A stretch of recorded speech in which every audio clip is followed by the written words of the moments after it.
باللہ من الشیطان الرجیم بسم اللہ الرحمن الرحیم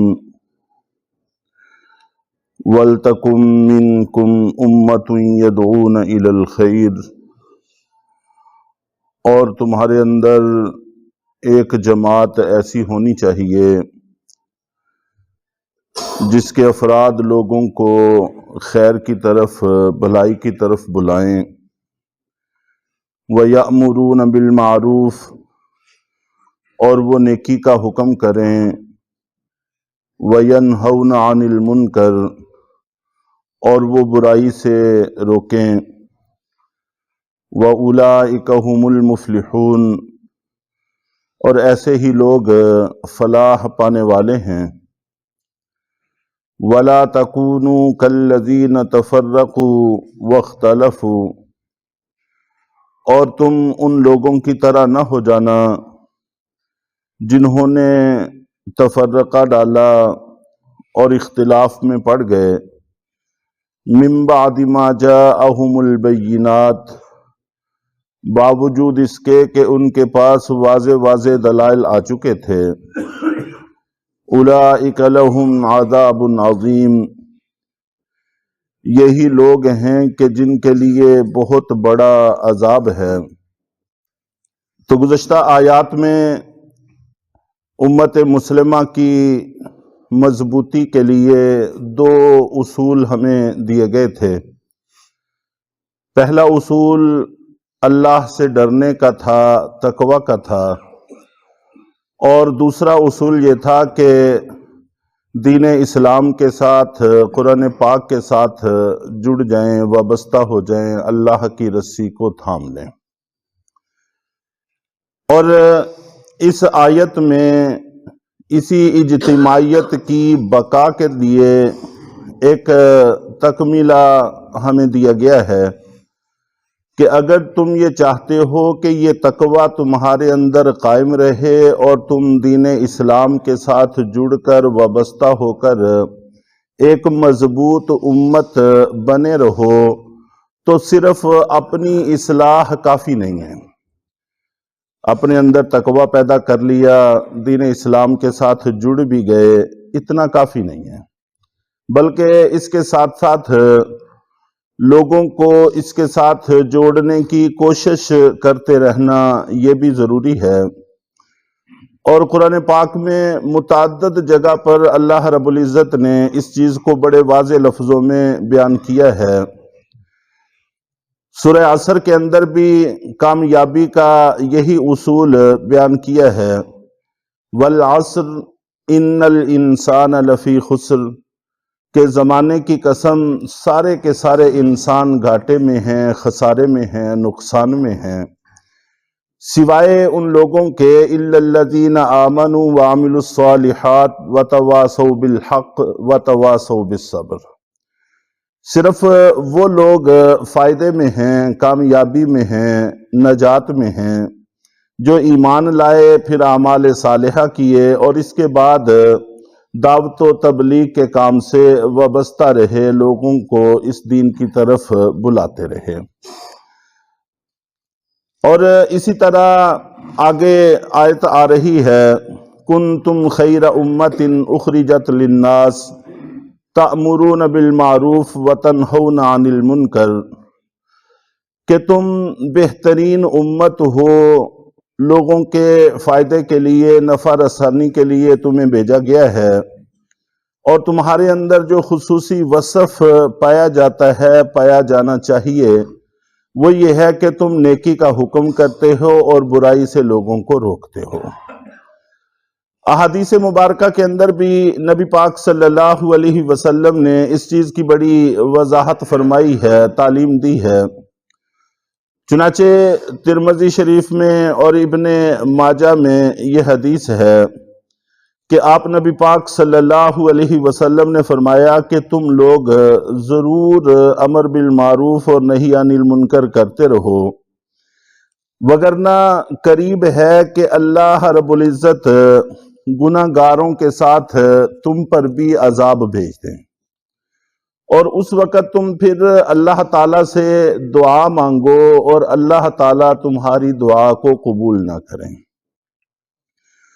چنانچہ اس وقت ہم جس صورتحال سے گزر رہے ہیں تو اللہ کی طرف سے گرفت مضبوط سے مضبوط ہوتی چلی جا رہی ہے۔ دعائیں مانگنے والے دعائیں مانگ رہے ہیں، اللہ تعالیٰ کے سامنے التجا کی جا رہی ہے۔ یہ بہرحال ہمیں کرتے ہی رہنا چاہیے، اس کے علاوہ ہمارے پاس کوئی چارہ نہیں ہے، کوئی راستہ نہیں ہے، دعا تو اس سے مانگتے ہی رہنا چاہیے۔ لیکن دعا کی قبولیت میں جو سب سے بڑی رکاوٹ ہے وہ لوگوں کو اس دین کے ساتھ جوڑنے کی کوشش کا عدم ہے۔ جب ہم یہ کوشش کرتے رہیں گے تو پھر خود بھی وابستہ رہیں گے اور ہماری آنے والی نسلیں بھی اس سے جڑتی چلی جائیں گی۔ حضرت ابو درداء رضی اللہ تعالی عنہ سے اللہ کے نبی صلی اللہ علیہ وسلم نے ارشاد فرمایا کہ ایک وقت آئے گا کہ تمہارے اندر سے دین اٹھ جائے گا، اور یہ علماء کے اٹھنے سے دین اٹھے گا، دین کا کام کرنے والوں کے اٹھنے سے دین اٹھ جائے گا۔ انہوں نے عرض کیا کہ اللہ کے رسول یہ کیسے ہوگا؟ ہم نے آپ سے دین سیکھا ہے، ہم اپنی اولادوں کو سکھائیں گے، ہماری اولادیں اپنی اولادوں کو سکھائیں گی، تو یہ سلسلہ چلتا رہے گا۔ تو اللہ کے نبی صلی اللہ علیہ وسلم نے فرمایا کہ میں تو آپ کو بڑا عقل مند سمجھتا تھا، یہ یہود و نصارہ بھی تو دین پڑھتے پڑھاتے ہیں، تو اس سے کیا حاصل ہے؟ دین ان کے اندر سے اٹھ گیا ہے، دین کی روح ان کے اندر سے ختم ہو گئی ہے، چند الفاظ اور چند رسموں کے علاوہ کچھ بھی باقی نہیں رہا۔ تو محض اتنا کافی نہیں ہے کہ ہم نے دین پڑھ لیا، آگے پڑھا دیا، یہ کافی نہیں ہے، بلکہ اس کے ساتھ ساتھ اپنی اصلاح اور دوسروں کی اصلاح کی فکر یہ بھی لازمی ہے۔ اور نبی پاک صلی اللہ علیہ وسلم جس وقت تشریف لائے اس وقت کے حالات پر اگر تھوڑا سا غور کرے انسان، اور پھر اس بات پر غور کرے کہ اس امت کی کامیابی کے پہلے حصے کا جو راستہ متعین کیا گیا ہے، آخری حصے کی کامیابی کا راستہ بھی وہی ہے۔ جس راستے پر چل کر اس امت کا ابتدائی حصہ کامیاب ہوا ہے، آخری حصہ بھی اسی راستے پر چل کر کامیاب ہوگا، اس کے علاوہ اور کوئی دوسرا راستہ موجود ہی نہیں ہے سرے سے۔